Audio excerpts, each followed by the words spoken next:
How's it going? Great. Sweet. Awesome applesauce.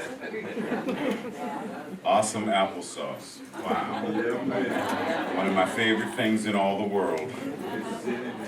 Wow. Oh, did you just go there, King? Okay.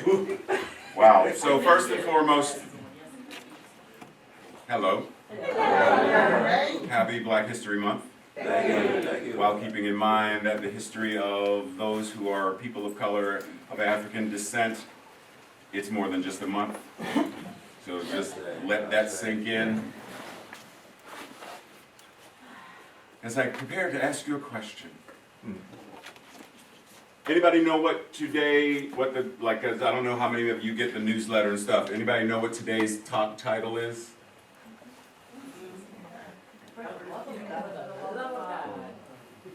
How many people read it that way? For the love of God.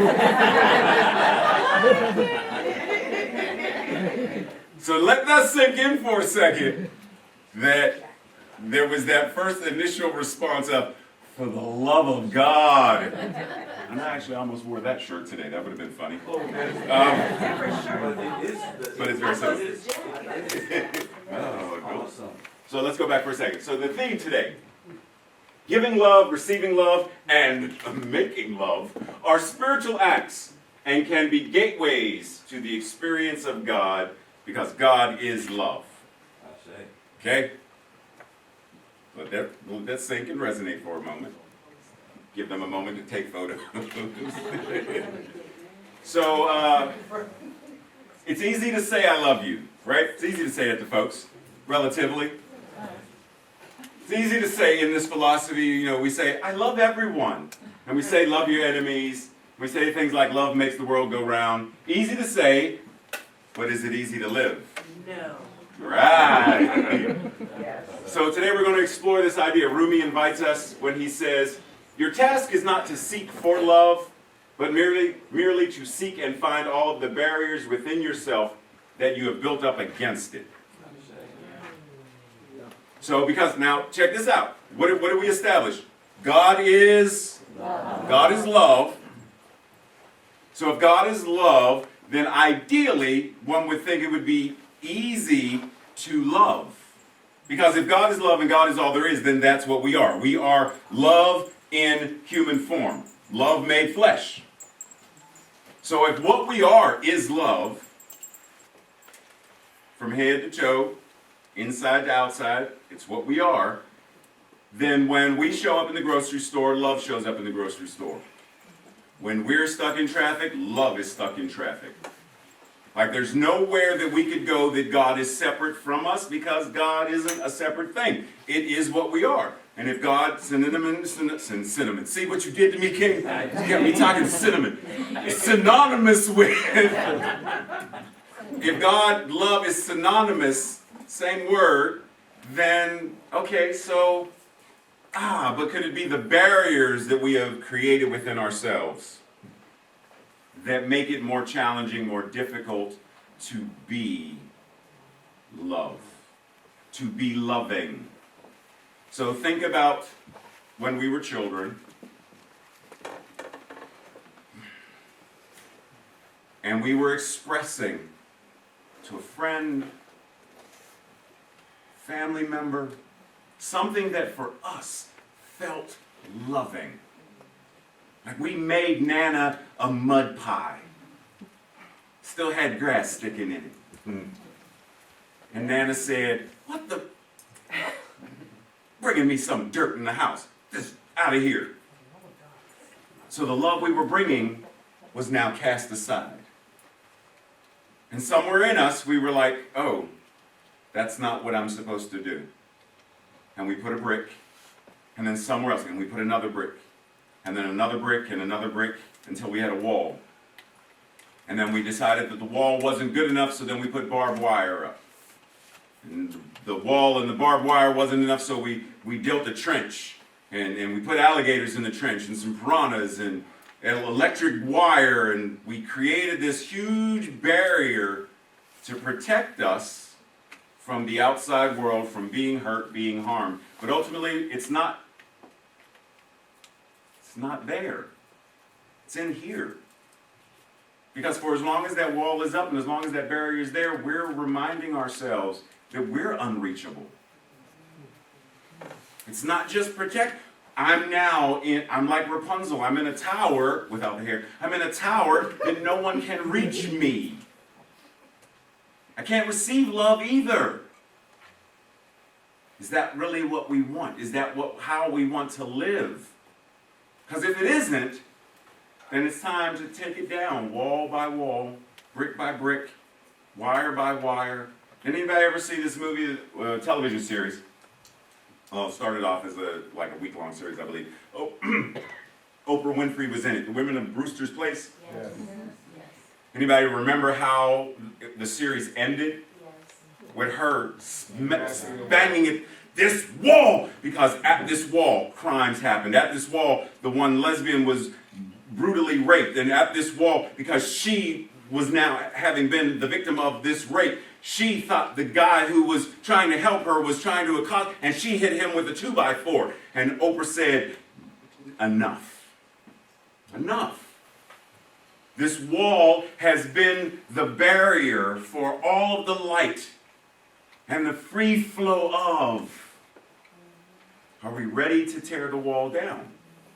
You know, during the Civil Rights Movement, one of the chants that was repeated over and over, keep your eyes on the prize. So we say in this movement, world that works for all, is that the prize? Is that the vision? Because if it is, then how do I now move through this thing, keeping my eyes on the prize? Ain't gonna let nobody turn me around. Ain't gonna let no jailhouse turn me around. Ain't gonna let segregation turn me around. Ain't gonna let no president turn me around. Ain't gonna let no laws turn me around. Ain't gonna let nothing that is denying me the good of my beingness as God turn me around. I'm going to move forward and do everything in my power to be a demonstration of love as much as I humanly and divinely can in thought, word, and deed. But it means I have to get my own out of the way. I have to tear down the walls I've built in my consciousness by my beliefs, by my fears, my worries and anxieties. I have to be willing to shed all of that and let it go. What's love got to do with it? Everybody know that song, right? No, we ain't gonna sing it. No, we ain't gonna sing it, especially not Tracy. But what does love have to do with it? Well, let's think about it. Second-hand emotion.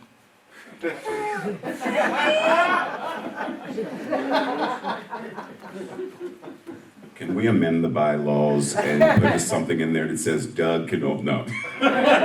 So what's love got to do with it? Well, let's say, when the it is your life, what's love got to do with your life? Everything. When the it is your relationships with self and others, strangers, what's love got to do with it?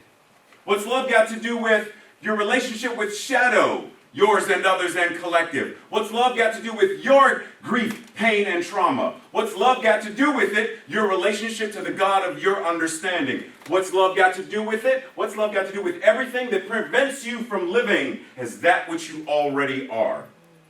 What's love got to do with that? Because each and every one of us, we are the only ones that have the answers to that. We are the only ones that get to determine what those answers are. We have to say, yes, I've experienced pain, grief, and trauma. Yes. And me personally, yes. And my choice is, do I choose to let that steer the ship? Do I choose to let that govern my life? Do I choose to let that be the steward of the warehouse of all my riches and wealth until such time as it determines that I am a pauper who is broke and penniless? Or do I take dominion and power and say, not on my watch. I'm keeping my eyes on the prize. Ain't gonna let no shadow, no grief, no trauma turn me around. So what's love got to do with it? As you look at each and every aspect of your life, ask, what does God have to do with my life? What does God have to do with my relationships with family, friends, and these beings we call strangers? What does God, as me, have to do with them? Because until we start asking those more challenging questions, we are never going to really understand or grasp the idea that God is love. Love is all there is. Just have fun. Like it's always going to be some high, hippie, holy something or other with psychedelics, etc., etc. And it's never going to be a grounded practice that we are actually living by, that our next wave of politicians are living by, so that our laws are now governed by and written by men and women who now understand what love has to do with it. That any law that is proposed, they know what love has to do with it. Any educational facility that is creating curriculum for new students and college students, etc., knows what love has to do with it. Any parent who is homeschooling or not knows what love has to do with it. Daycare, what's love got to do with it? Stores and their policy for customers, what's love got to do with it? Because it's everywhere already. It's all there is. But we don't think of it that way. So maybe, just maybe, if we really want to step into this, then we have to start by leaning into this place where it's really uncomfortable. Because we've made love a dirty word. Like in relationships, it's too soon to say I love you. We haven't passed all of the check marks yet. Because once you say you love me, there are obligations that I am therefore obligated to return and say I love you back. And I'm not sure that I do. I love those 3 a.m. phone calls. But I don't know, is that really love? Right? So for real, if we're going to, what'd you say? So for real, are we ready to go there? Hush, Doug. Yes, I said for real. Are we ready to go there and really dive into what love is? Because as much as we love Tina Turner, love isn't a second-hand emotion because God is not a second-hand God. So it's time that it's first and foremost a principle, a practice, a law that is living, moving, and having its beingness as us. Science of Mind says, love does not overcome hate and fear by argument or force, but by some subtle power of transformation, transmutation, sublimation, invisible in its essence, but apparent through its act. Octavia Butler, for those science fiction folks out there may know who she is. If you don't know that name, investigate. Kindness eases change. Love quiets fear.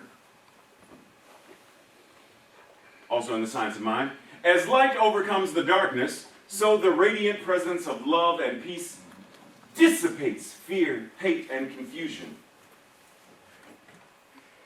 Yeah, I'm getting ready to go there. Love homes, love them, but I don't agree with that. You know why I don't agree with it? So several weeks ago, remember we talked about light, and we talked about the spectrum of light, and recognized that it's this tiny little band. All of this is the frequency of light, but it's this tiny little band that we are privy to, right? So when we say, as light overcomes the darkness, light doesn't overcome darkness. It's a spectrum. Light, first of all, darkness isn't a thing that can be overcome, right? So light isn't like, ooh, darkness, gotcha. Light is at one end of the spectrum, darkness is at the other end. If we want more light, then we must embrace the frequency and the vibration and the wavelength of it. Simply turning away from. But ultimately, because we vilified the dark, the shadow self is not bad. Darkness isn't bad. And the idea of it has enslaved and killed many a person of my shade, simply because the black cat is the bad cat. The 8-ball is the bad ball to be behind, etc. Black magic, etc., etc., etc. So the idea is we exist in this entire frequency of light. Are we less light or more light is the question. That end has less, that end has more, but it's all on a continuum. So light does not overcome darkness any more than happiness overcomes sadness. Both of them are valid and rich in their experience. We are not trying to be the opiate of the masses and saying, once you do science of mind, you'll be happy all the time. That's a lie and it's bull. The idea is to be able to embrace this philosophy and understand while experiencing grief, while moving through the shadow of whatever we are moving through, knowing that when I am in the valley of the shadow of death, I have no reason to fear evil because evil isn't a thing, and that I am walking with this torch of love and power, knowing that that which God is moving these feet. But for as long as we vilify it, for as long as we make it something to be beaten or cast out or vilified or whatever, then we're our own enemies. Because when we feel shame, guilt, sadness, sorrow, grief, trauma, something in us says, but you're not supposed to feel that. You're supposed to be happy all the time. You're supposed to love everybody. So when this person is spitting in my face, love them. Ooh, yeah, I turned the other cheek. Ooh, and as I turned it, the hand went, and I'm sorry, but if we don't acknowledge what we feel, then we become enslaved by this false doctrine that we think we are supposed to believe, but we don't know what we're supposed. I don't. Wait a minute, but I'm so confused. What exactly am I supposed to do? I pray and I meditate. Why do not I feel happy? If we're going to create a world that works for all, we're going to demonstrate it, manifest it, attract it, law of attraction, I don't care what words you use, Course in Miracle it, I don't care what words you use. If that's what we're going to then walk into, then it has to start right here and right now where we are by getting to the nuts and bolts of what have I built that blocks me from. And then once I've got grounded in that, okay, this is for me. What in me has built barriers to becoming the best parent I can be? What in me has built barriers to being the best sibling I can be? What in me has created this barrier that prevents me from being the best minister I can be? What has prevented me from being the best American citizen I can be? What has prevented me from being the best black man that I can be? Like, what is preventing me from being my absolute divine best? Because it's got to go. If it's preventing me from seeing health and well-being to the fullest degree, it is preventing me from seeing how good I as a being then it's got to go. Because if I can't see my own goodness, then I sure as heck can't see it when I look at somebody else. If all I see is my flaws, then it's easy for me to see somebody else's flaws. If that right hand offends thee, cut it off. I'm not cutting anything off. Right? I'm going to deal with what is offending me, and I'm going to keep my eyes on the prize. Hold on. But we have to be willing to do the difficult work. We have to be willing to take the march. When the dogs are coming, and the hoses are coming. And I'm not talking about dogs, I'm talking about in our consciousness. The dogs that nip and the hoses that push. In our consciousness that say, no, don't know, quit marching there, quit going there, quit going into that realm of your consciousness. How dare you? You're not allowed here. This aspect of your consciousness is segregated. You are not welcome here. Oh,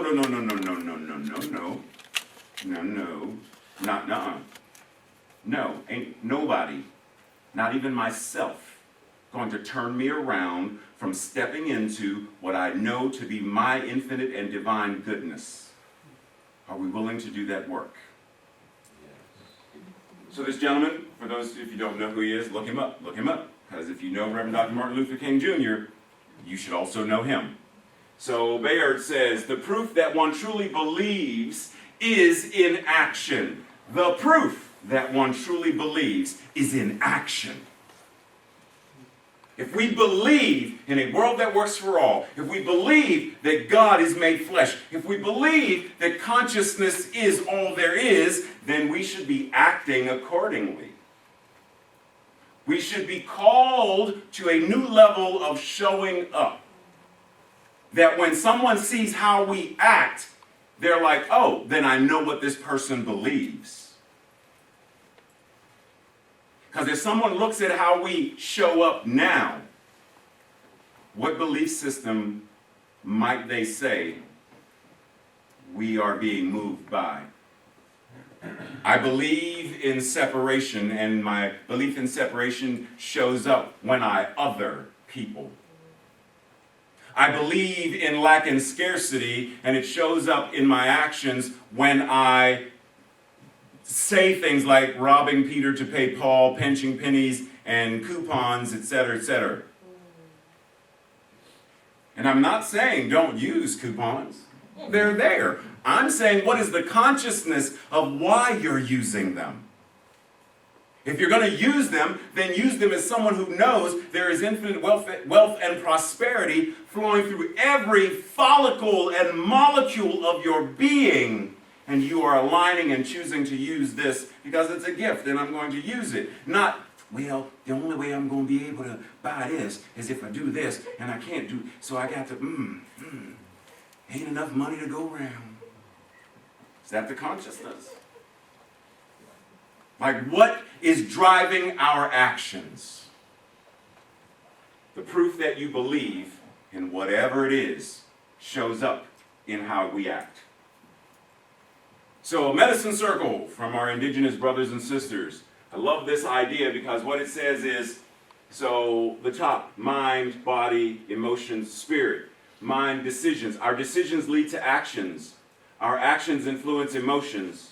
Our emotions influence our values. Our values influence our decisions. Our decisions lead to actions.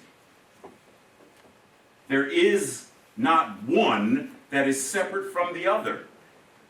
If we are going to be healthy, the medicine wheel represents this holistic way of showing up as whole and perfect and complete. The entirety of the circle, moving in, through, and as. So, do we know what values are influencing our decisions? Do we know what decisions are influencing our actions? Etc., etc. Because most of us, most of the time, we work on just, autopilot. And that's not bad. But sometimes when the pilot is flying the plane and it's on autopilot, the pilot does eventually have to come back to and turn autopilot off to check some gauges, or at least to land the plane. No one wants the autopilot to land. I'm autopilot and I'm preparing to land the plane. What do I do? I don't know. I'm autopilot. I just know how to fly. So we'll fly. So the gas runs out and we crash and burn.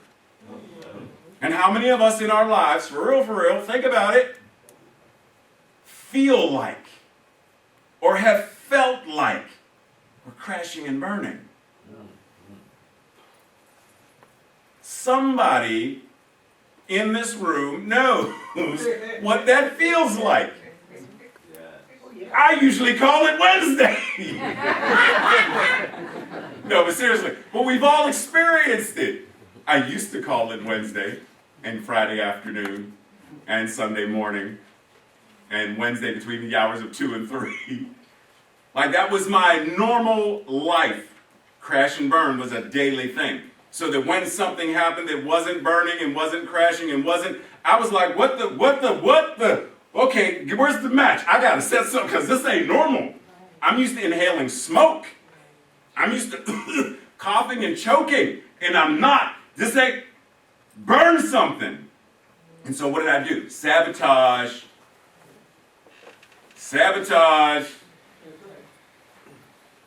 Sabotage. How many of us, on some level, know if we really dig deep, we know that somewhere we have a value system that is sabotaging our decisions. We know that there are times when our decisions are sabotaging our actions. For example, I will speak for myself. I know that there are times when worry or pain or trauma kick in. You heard this before. It's nothing new, except for those who don't know me. And for those who don't know me, forgive me. So, pain, trauma kick in.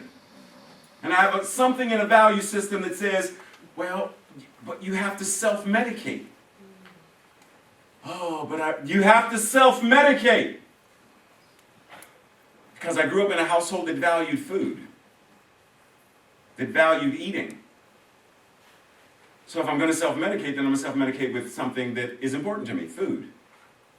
Sweets, because I used to bake with my grandfather. And my grandmother taught me how to bake one of her favorite things. So I'm going to eat cakes and I'm going to eat cookies. There's my decision. I need to go get some cake and cookies. Because I'm lazy in this moment and I'm not going to bake it. That takes too long. I need something quick right now and in a hurry. You know how long it takes? I may be out of this mood by the time I sift flour. I need to do it now while I'm in the midst of my pain and suffering. Grubhub, y'all deliver cookies? Send me 4 dozen and 6 chocolate donuts. I mean cases of chocolate donuts. And I need them, then, oh, you're here fast. Here's a tip.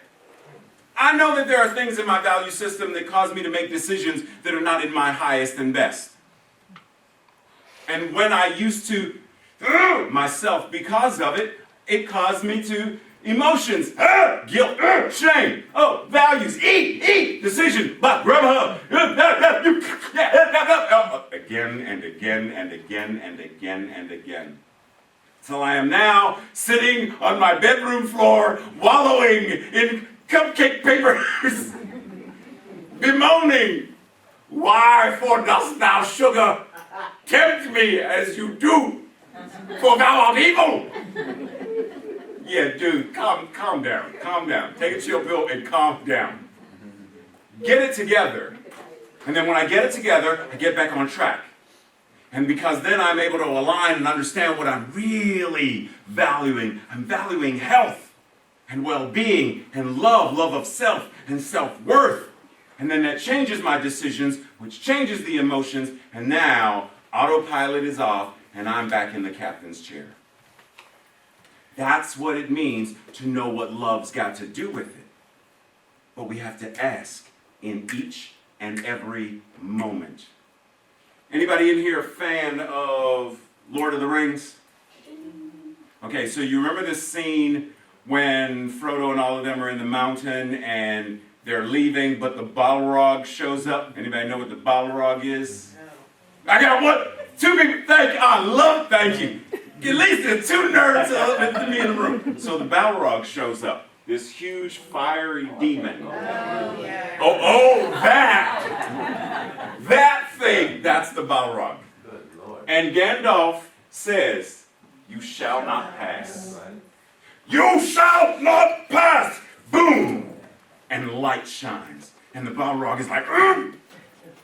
And then Gandalf, and he pushes it and it falls. But the Balrog throws the whip grabs Gandalf, and they both go over the thing. But then in the next movie we see Gandalf is now not Gandalf the Grey, but Gandalf the White. He is illuminated in a different energy now. But check this out, thou shalt not pass. Love says yes, but what it is also saying is a sacred and divine no. No on my watch. Racism, you shall not pass. In other words, move any further. Sexism, you shall not pass. Homophobia, you shall not pass. Shame, guilt, low self-worth, codependency, you shall not pass. Are we willing and ready to stand in a completely different energy of and say no, not now, no, thou shalt not pass. And oftentimes that's what we're saying to ourselves. It's not always, what am I saying? What is my sacred no, right? No, that donut shall not pass. No, this guilt and shame that you want to rub on yourself like balm, like it's lotion, like it's cocoa butter. No, it is not yours to take on. How many years have we taken on the badge of shame and guilt? For we have worn it like a gold thing that Princess Leia gave us at the end of Star Wars episode. No. But how many of us carry it like a crown? Yeah, I'm sorry. But how many of us carry it for real like a badge, like a crown? Like it's something that we are supposed to show. Like, look, my brother won the Oscar. I won the most shameful award. And then put it right here up on the mantle. It's my most prized possession, for I have had many years of shame and guilt, and I'm so grateful to have received the reward finally. We ready to throw it away, put it in the recycling bin, get rid of it, transform it, transmute it, something it? Because if we're not, then that thing wins. The energy of the Balrog, the energy of racism, the energy of sexism, the energy that says, whatever it says about anybody in this room, that you're not good enough. You don't deserve to be loved. You don't deserve to have rights. You don't deserve to get married. You don't deserve to live here or where you want. You don't deserve it. If we don't do the work, then somebody else does it for us. If we don't say, you shall not pass, then it has free reign to pass. The choice is ours. So one of the things about this philosophy is, there is no anthropomorphic anybody playing divine chess with Job. So God and Satan had a game. You can do whatever you want to him except kill him. Well, can I? Yes, you can, Satan. Yes, you can. Thank you. Boom. It's not a divine game of chess between deities. It's us. So the will of God is your will. God, as that infinite power, has only one general mandate. Grow, create, evolve. Consciousness, expanding, all the time in every way. Life affirming. And so what do we do with that? See, that's when we talk about, Spirit is always saying yes. So I won the guilt and shame award, and Spirit says, yes, you did. And for as long as you believe that, here's more of it. And that's the spirit of my own understanding. It's not, once again, there's not this anthropomorphic thing saying, yes, you get this, and you get this. God is not Oprah. And you get a guilt and shame, and you get... No. There's something in us that's saying, I deserve guilt and shame. I deserve low self-esteem. I deserve to be hated.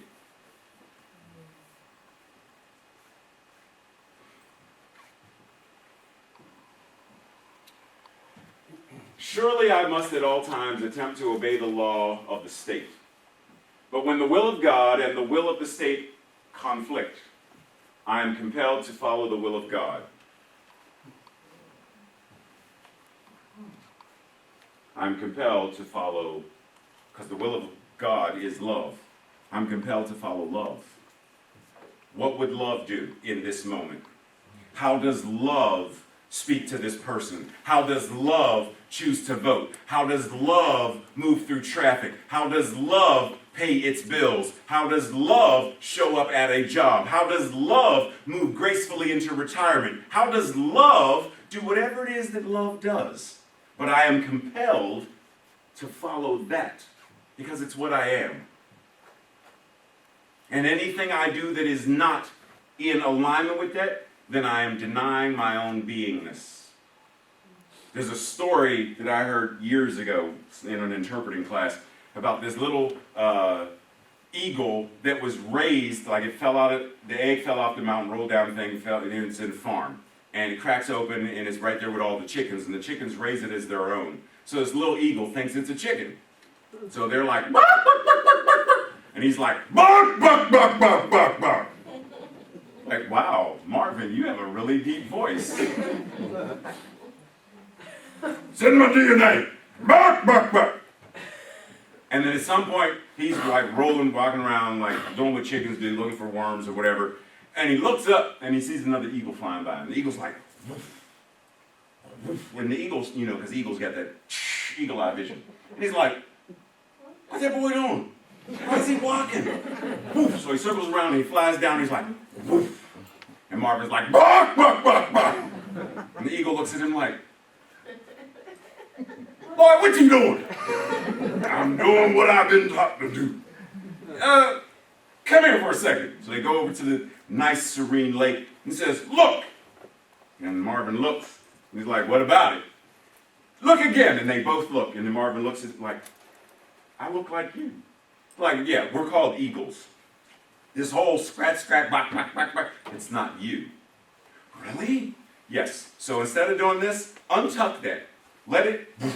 Oh, no. What? Now flat. Oh, God. Marvin, like flat. And Marvin was like, and left the ground, was like, oh, this is magic. But the idea is Marvin didn't realize what Marvin was until Marvin was willing to stretch. Till Marvin was willing to fly. Till Marvin was willing to leave behind the old consciousness and paradigm that he had been taught to believe based upon what it was taught him to believe that's what he is. In this world, in this culture, we are taught to believe that we are humans, simply humans, or that we are sinners and we are bound to die, and that death and hell and burn and all eternity, and you're not worthy, and pride and arrogant go before the fall, and blah, blah, blah, blah, blah, blah, blah, blah, blah, all this stuff. That women don't matter, and blacks don't matter, and gays don't matter, and blah, blah, blah, on and on and on and on. That's what our culture, that's what we're taught. Turn on the average news broadcast or whatever, and it reiterates. But if we're going to move into a completely new paradigm, then we have to be willing to stretch and let go of the chicken mentality, the mentality of that's what I'm bound to do, scratch and claw at the earth and eat worms, rather than I'm supposed to be soaring the skies and the heavens free. It takes work, it is difficult, and it is scary as all get out. It's like what we talked about last week about the numinous. And yet, it is worth it. Marvin had to be willing to give up the safety of the ground. I feel the ground beneath my feet. But once I'm flying, the ground is thousands of feet below me. I'm simply feeling the air around my body. And the air isn't what's holding me up. I'm holding me up. I'm the one that makes me fly. Our thoughts, our consciousness is what makes us evolve, makes us stretch, makes us soar. But we have to be willing to let the ground go. Yeah, I know. Did it again. I know. Quit laughing at me. Big thumbs, sorry. Maya Angelou said, in the flush of love's light we dare be brave, and suddenly we see that love costs all we are and will ever be. Yet it is only love which sets us free. Scary thing. All that we are, or all that we think we are, and all we will ever be.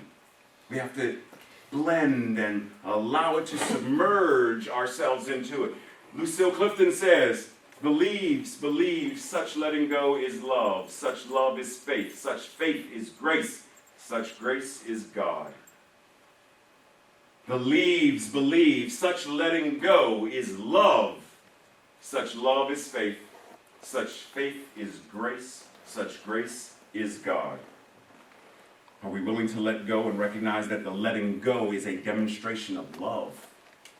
When we let go of shame, we are letting faith and God now grow in its place. When we let go of guilt, we are letting this. When we let go of not enoughness, and love now moves in. And in order to do that, we have to be a different person. We can no longer be the one who is shameful. But I am free of. And not just be free of shame. Find out what it means to have that word not even be part of the vocabulary anymore. What is the opposite of shame? Anybody? For you. What do you say the opposite of shame is? Pride. Acceptance. So I like that word, acceptance. So where I used to feel shame, I am now a being who is embracing and fully accepting myself. And as I accept myself, others must accept me as well. Feels better than shame. What in the? So as we move into the next week, this week, let's think about identifying 3 values that you hold dear and look at how they guide your actions, emotions, and reactions. Like it's creating your own. What are my value system? What drives me? Next, explore the things that we are ready to no longer allow to pass. Just explore it. What am I willing to say, like Gandalf? No, this shall not pass. Not on my watch. I'm not going to let it turn me around. I'm keeping my eyes on the prize. I have a direction and a purpose. Because it's Black History Month, read about someone you know little to nothing about, such as Bayard Rustin, Audre Lorde, Madam C.J. Walker, and the reason I mention those 3 specifically is because I recently had a conversation about them while I was typing, so I put them up. Because there are thousands of people of color that any of us, that I myself am learning more and more about my own culture and history to be able to say, I never heard about that person. Who are they? Wow. Because what we tend to do is play it safe. We go with the black folks that we are, Reverend Dr. Martin Luther King Jr., Harriet Tubman, Rosa Parks. I'm done. I did all I needed to do. I have recognized it is that month and I've done my work. No, if we are going to actually engage in the conversation of seeing one another and acceptance of one another and embracing and being life-affirming, then we must learn about everyone. So in the same way, when it gets to Women's History Month, I'm going to be mentioning this again. When it gets to LGBTQ History Month, I'm going to be mentioning it again. So it's about how do I learn more about my community. And then lastly, if you don't know it, look it up. The Buddhist metta prayer for loving kindness. Look it up and read it at least once a day. And doing so specifically with those that we dislike in mind. So just as an example, one of the phrases says, no, because if I say it, you're not going to go do it. So look it up and then recite it once a day. But once again, keeping in mind, okay, I can't just do this for myself and the people that I care about and love. I have to do this with you in mind? Yes, because that's where the work is. Today's affirmation. So if we are feeling in alignment with it, this whole idea of what it means to be in love, as love, let's together declare it. Today, I allow the principle of love to flow through my mind, through my speech, and into my actions. I arrive today as a place where love is present and all people are safe. I know that by choosing love, I create a world around me that works for all. For love is the path to freedom, and today I choose to be free. And I'm going to say my prayer for the closing benediction. So let's anchor in this awareness, knowing that God is all there is, and simply breathe in that awareness. Recognizing that this breath, God's breath, God breathing itself in, through, and as each and every one of us. This inhale, this exhale, taken care of. Knowing that even when this body is surrendered, this inhale and exhale of spirit never ends. For we believe in the individuality of spirit showing itself in, through, and as all that we are. We believe in the eternality, the immortality, and the continuity of the individual soul forever and ever expanding. So anchoring in this, I know this beloved community is a demonstration of the infinitude of God, the power of God, the presence of God. I know that right here and right now, that which we bring into the consciousness of love, it is healed, is transformed, transmuted. That right here and right now, this beloved community is growing and expanding in consciousness. That our light is shining brighter and brighter, our love growing more and more deep and profound. That we as a community and we as individuals now stand with the confidence and the boldness to say, ain't gonna let whatever this or whatever that is turn me around. For I am love made flesh. And anything that I have built or allowed to be built that is impeding or withholding this from me, it shall not pass any longer. It shall not continue any longer. In this moment, I set myself free. I fly. Knowing that God is this infinite power, showing itself in through and as all of us, in gratitude, I surrender this into the law where it is already done. And in this place of gratitude and knowing this, together we as a beloved community declare this truth by saying, and so it is. Amen. Now,